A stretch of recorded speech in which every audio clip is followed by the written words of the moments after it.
What's going on, guys? It's your boy Killer Cam back talking today about the 2017 Royal Rumble. Uh, Very good Rumble with a great championship match and a surprising Rumble winner to me. I was very surprised with who won the Rumble. On the inside of here, you got a rock card and Blu-ray. The only extra up here is the iconic showdown, the stare down between Brock Goldberg and Taker. I lost my train of thought. 2017 to me was the Rumble match. At least was pretty good. Took place on January 29th, 2017, from the Alamodome in San Antonio, Texas, and I vividly remember this show. I vividly remember this show. I remember being pissed off at number 30 being Roman Reigns, because I had really believed that number 30 was going to be Samoa Joe. I mean, he would debut the next night anyway. But I'm going to review the kickoff matches too, but the kickoff matches don't have anything to do with the final grade of the show. So the first match, kickoff show was Nikki Bella, Naomi, and Becky Lynch against Mickie James, Natalya, and Alexa Bliss. Natalya started with Nikki and mocked her with the "You Can't See Me" chant. This was a decent kickoff show match. I'm going to give it about 2.5 stars. It was a fine for a 10-minute tag match. Nothing too bad, nothing too good. If you hear me a little quiet, my little boy is asleep, so I'm trying to keep a little quiet so that he doesn't wake up. But 2.5. It was fine for a 10-minute tag. Most of it was the heels working on Lynch, and then Naomi's great offense to finish it off. Not a bad match. Not a bad match at all to start the show. The kickoff show at least. Raw Tag Team Champions Cesaro and Sheamus versus Luke Gallows and Carl Anderson. There were 2 refs for this match, with one ref in the ring and the other ref at ringside. Commercials aired for about a minute. Winner and new tag team champions was Luke Gallows and Carl Anderson. This is another 2.5 star match. It was an okay match. It never really got into that other gear. This was about 11 minutes. It seemed like a match where they should do a title change. The ending was cheap with a story that Sheamus took out the first ref. If there was a second ref, he would have stopped the cheating. If you're going to book a title change, do it on the actual pay-per-view of the show to make it more important. Fans don't view kickoff show matches as a big deal, and doing a title change in this spot seems like a bad idea. That's what I always thought. Sasha Banks versus Nia Jax. This was a 1.5 stars. Nia Jax just dominated, and that's the way it was supposed to be.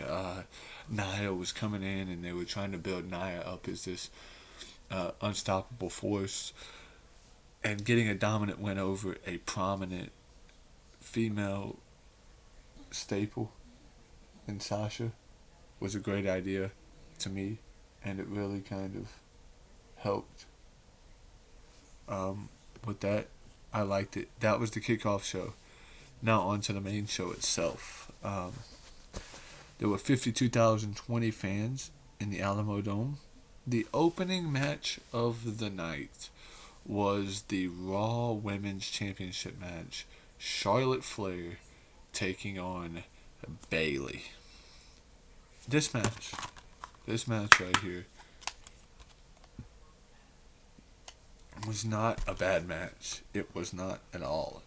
2 3/4 of a star. This win means that Charlotte is now 16-0 in pay-per-view title matches. Bayley would beat her at Fastlane the following month. But it was a good match with a bit of a flat finish because I don't think the crowd was expecting it. Bayley got a couple of decent near falls, but Charlotte won after hitting natural selection on the ring apron. I'm not sure if they ended it a bit early because Charlotte was bleeding, or if that was the plan all along. It felt like it was sure going to be a longer match, but it was what it was. Kevin Owens was the Universal Champion at the time, and he had Chris Jericho in the mat with him in a shark cage, and was taking on Roman Reigns for the Universal Championship match. It was a no disqualification match. This was an awesome match. Awesome, phenomenal contest. 4 stars out of 5. I mean, this is the type of match that you want to see. It was 24 minutes. They told a phenomenal story. What they did, it fits whatever story they wanted to. It was better than the other matches that they had. They had a lot of big spots in the match with a table breaking multiple times and Owens crashing through chairs as well. Reigns looked strong because he kicked out of everything. It was another fluke win from Owens, just like his other title defenses. But at that time, the appearance from Strowman was something I was not expecting, but then they would go on to have matches after matches. Post-match, the shark cage lowered and Jericho celebrated with his buddy.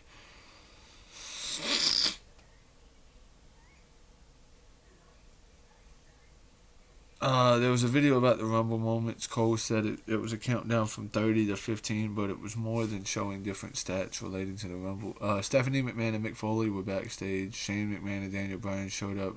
Shane spun a tumbler a bit. Sami Zayn showed up and grabbed the ball out of the tumbler. And asked, Ambrose was looking for churros. They didn't have any idea. Ambrose opened Sammy's ball and said 8, and then he said it was upside down, which was also 8. The crowd laughed. Zayn was happy with 8. Ambrose left.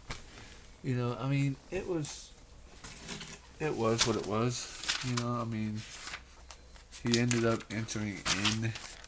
I believe he entered in at number 8 later on in the night. Yeah, see, he entered in at number 8 anyway, so why would you spoil that number? I mean, I know it was number 8 and you didn't know the other numbers, but why would you spoil that one? Anyway, Rick Swann took on Neville for the Cruiserweight Championship. Neville became the new Cruiserweight Champion, and this gets 2 3/4 of a star. This was when Neville was trying to do his whole King of the Cruiserweight thing. It was not a bad gimmick in and of itself. I actually kind of liked it. I thought it was very, very interesting. I liked it and really enjoyed it. You know, the whole King of the Cruiserweight. Neville was to a point to me to where it seemed like he was actually over. But he was over for quite a bit. The work was good, but the crowd wasn't into it. Fans were not just into Cruiserweight matches at that time. Next up, we get to meet, which is not only match of the night, but match of the year for 2017 in the WWE. John Cena versus AJ Styles for the WWE Championship match. If you have not seen this match, you need to go back and watch this match. If you have not seen this, this is 5 out of 5. 25-minute match. AJ Styles versus John Cena. This is a phenomenal contest. These guys put their body, heart, soul, everything on the line in this match, and it showed. I don't know what to say other than this is one of the best matches I've ever seen. It is. I think it topped their match at SummerSlam, which I thought was about a 4.5 star match. These guys have phenomenal chemistry with one another. They did, and and delivered a match that could be considered one of the best matches of either man's career. That's saying a lot considering how much they both have accomplished in their career. Styles was amazing using his athleticism all match long as he hit Cena with everything. Cena kept coming back and nearly got the win several times. Eventually Cena did get the win with a back-to-back AA after he hit him with 2 AAs before that. I loved everything about the match. It didn't go 30 plus like I thought, but nothing wrong with 25 minutes. The pacing of the match was fantastic. The whole setup of the match was fantastic. This is the type of match you want to see. John Cena becomes new WWE champion, and at this moment I was not mad with it. Before I had been mad with the whole Super Cena thing and Cena winning all the time. This I was not mad about because Cena tied Ric Flair's record, and he had not been champion in a couple years up to this point. He would lose it 2 weeks later, but after a match like this, how could you be mad with whoever wins? I mean, if AJ would have won, I'd have been fine. If Cena would have won, I'd have been fine. And because after this match, the way these guys put their heart, body, and soul on the line, he deserved it. They deserved whatever it was that they had. They deserved it. They should have got a standing ovation. It's fantastic. Absolutely phenomenal match. Go back and watch it. So you have the Rumble match. What can I say about the 2017 Rumble? It was star-studded. Brock Lesnar, Goldberg, Undertaker were the big three guys that were coming in. Number one was Big Cass. Number two was Chris Jericho. Chris Jericho lasted an hour in this match and did not win.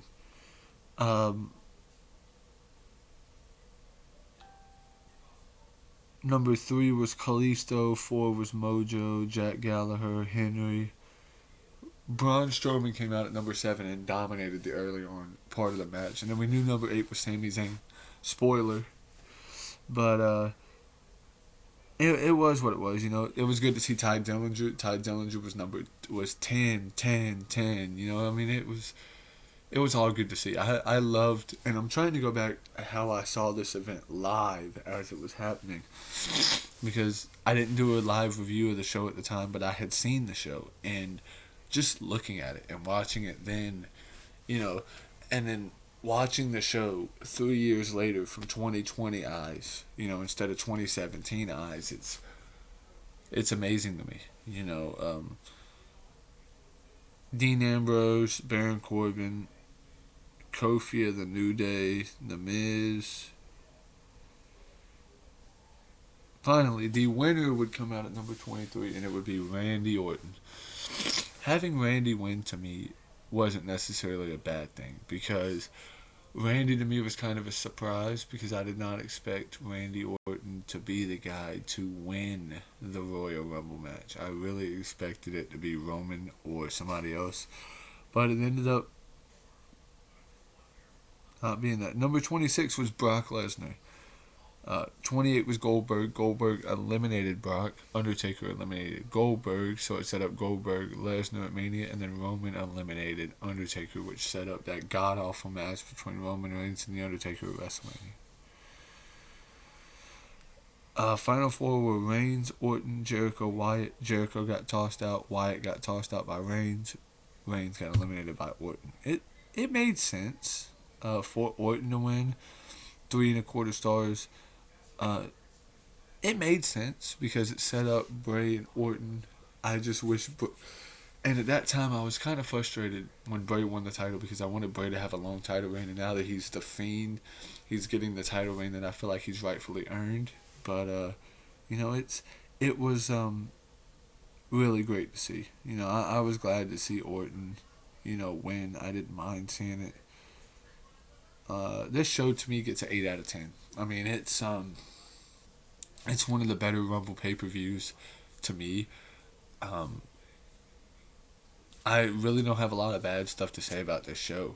I mean, if you put in the kickoff matches, maybe you could give it an 8.5, but not really much there to go off the kickoff show. Like I said, I go with the regular show, and I'm going to go with an 8 out of 10. For this overall show. The Royal Rumble 2017 is a show that you should definitely go back and watch. I enjoyed the show. It was fun to watch. You having two phenomenal World Championship matches really helps it, and having a good Rumble match, with some story behind it a little bit. The undercard was enjoyable. There was nothing on the show that was bad. Uh, Good job, WWE. You produced a phenomenal Rumble show that, is a very underrated show to me, and I love this show. I do. And, a lot of people might give it flack, but it standed the test of time. Good job. Anyway, guys, hope you guys enjoyed the review. In the next episode, we are almost done. We are talking the 2018 Rumble, which had 2 Royal Rumble matches in it. Peace.